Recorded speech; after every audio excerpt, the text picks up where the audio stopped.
We'll find out about this after a word from our sponsor. Not my sponsor. Sorry. Didn't sponsor me.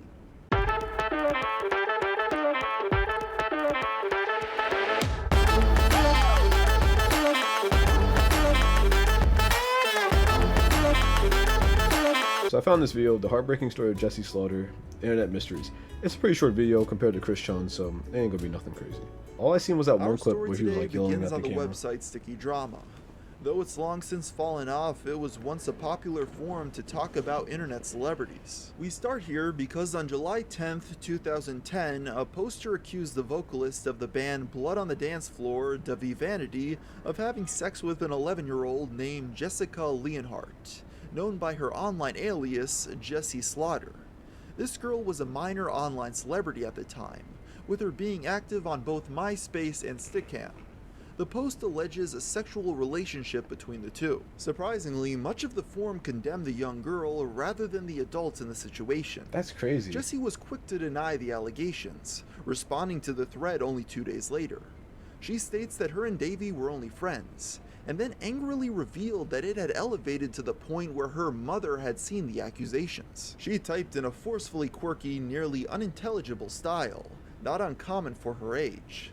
Her response tells the poster to shut the F up, and that her mom was on the phone with Davey right now. The thread quickly turned vitriolic as Jessie continued to stoke the fire with her replies.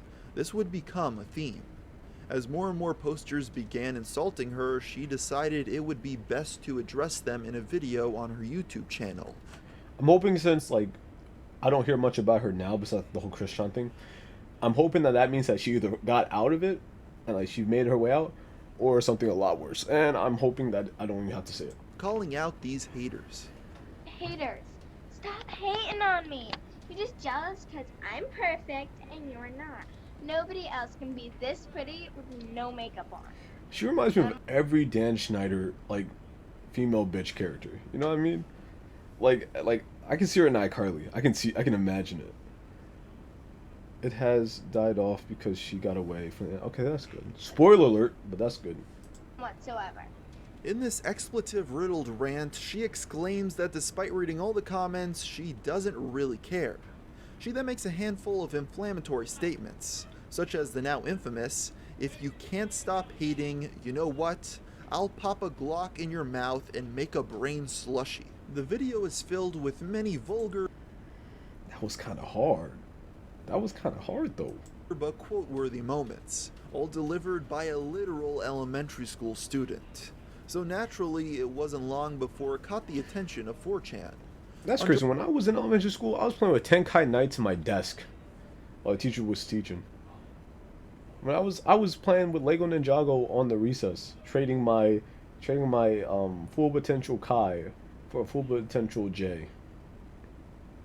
This was a different time, huh? July 14th, 2010, the video was posted to the site's random board as the head post of a "You Rage, You Lose" thread. Needless to say, the board lost their temper. The video quickly went viral as members of the board flooded her comments with jokes, insults, and doxing attempts. It wasn't long before the video exploded on Tumblr as well, where it was spammed thousands of times. Once again, Jessie attempted to combat the trolls, this time creating her own Tumblr blog and arguing with these dissenters.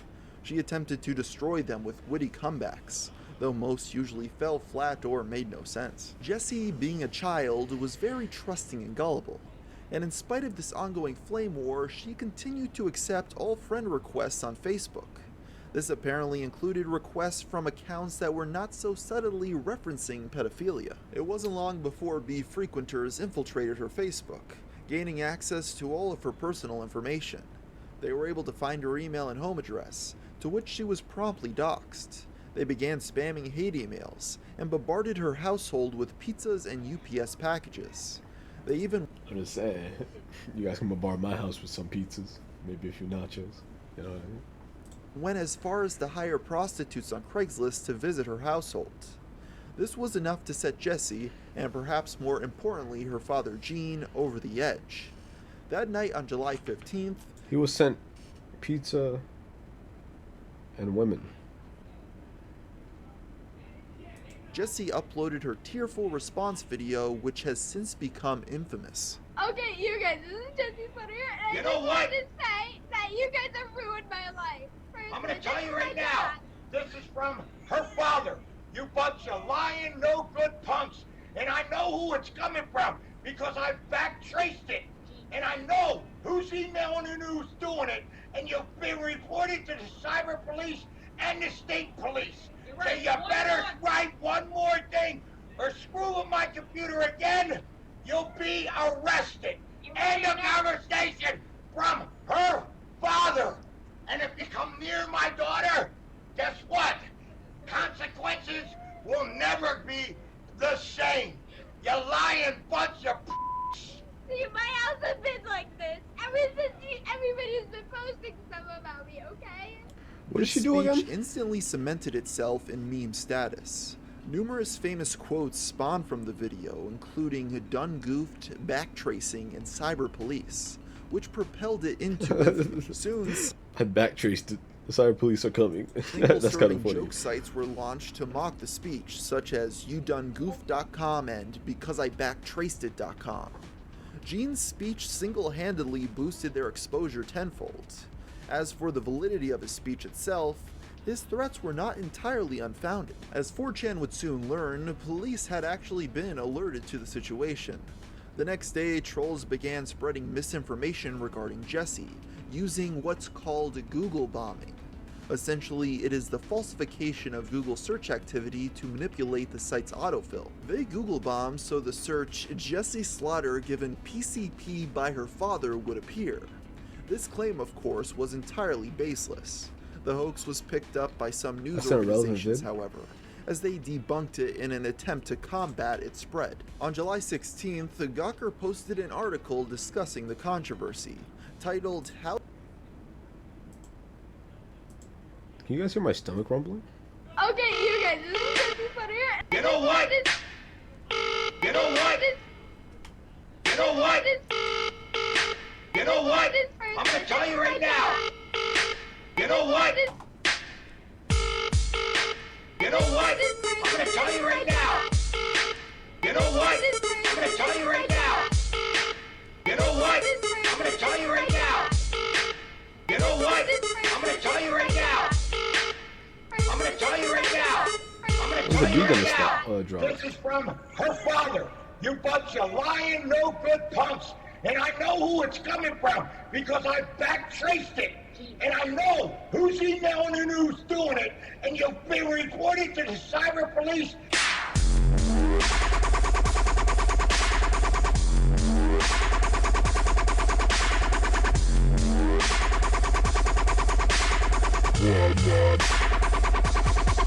And you've been reported to the cyber police.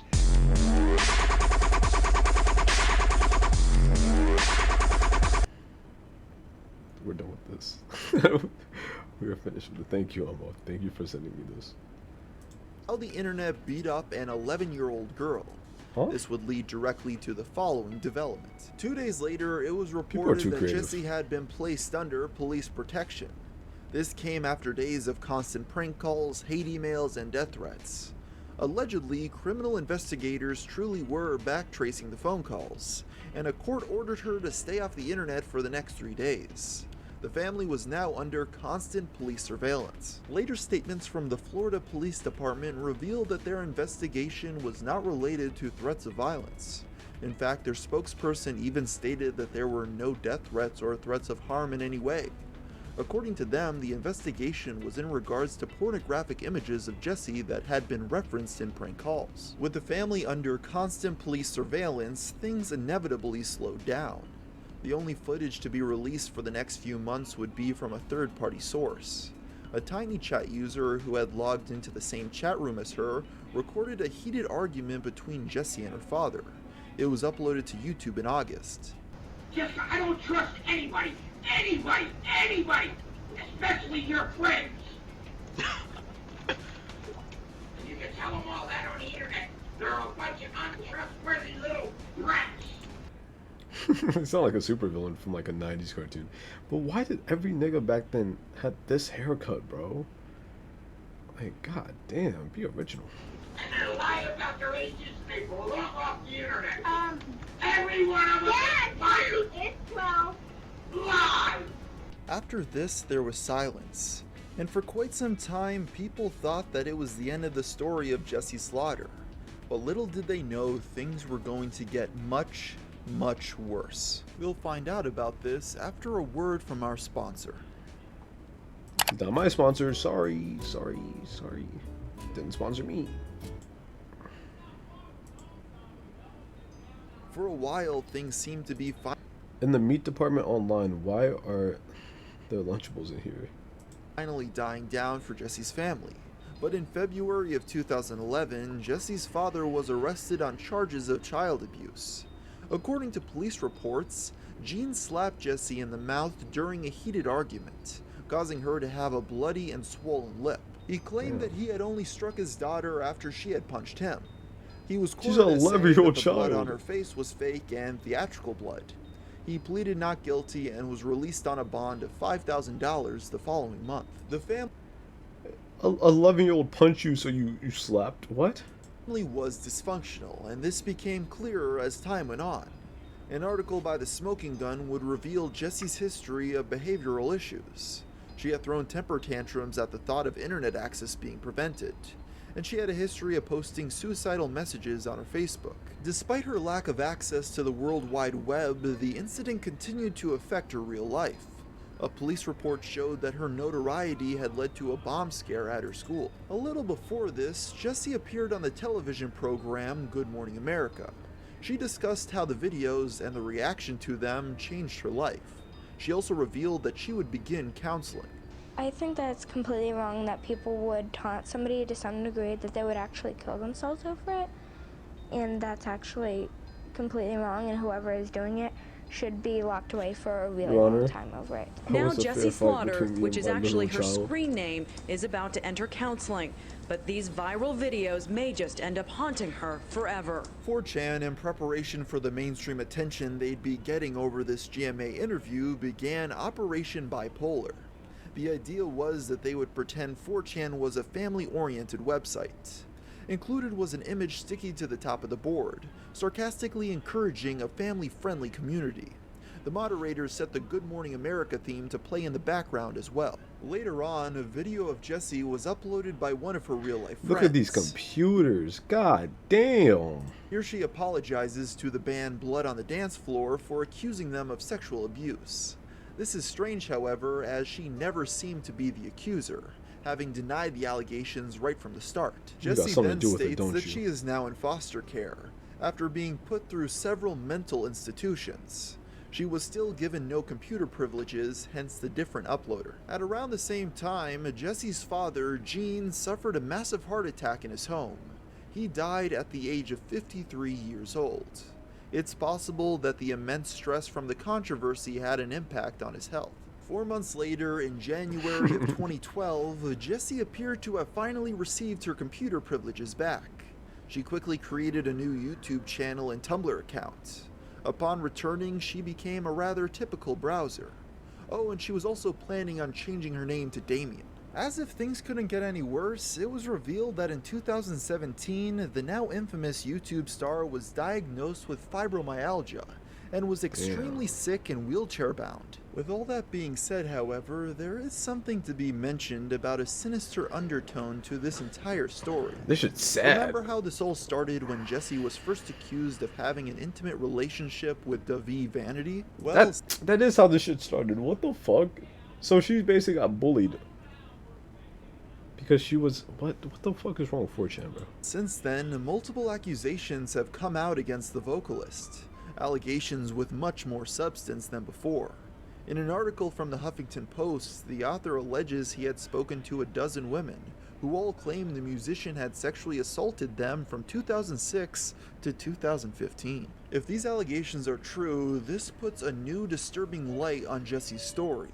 The possibility that a child was not only abused by an adult, but bullied for the allegations after the fact is very disturbing. So there you have the story of Jessie Slaughter. And I think it goes without saying that if you have kids online, you should probably protect Yeah, them from 4chan? things like this. Also, keep your 11-year-olds away from bands. So with that being said, I'll end the video here. And until next time, thanks for watching. But what does, like, I don't get it, bro. What does a 11-year-old have in common with a grown-ass man? I don't get it, bro. Like, I understand, like, if she likes his music, but I don't see them being able to be like friends. That's so odd, man. I fucking hate bands, dude. Fuck bands. That's not funny. That was actually a very sad. This is actually a very sad video.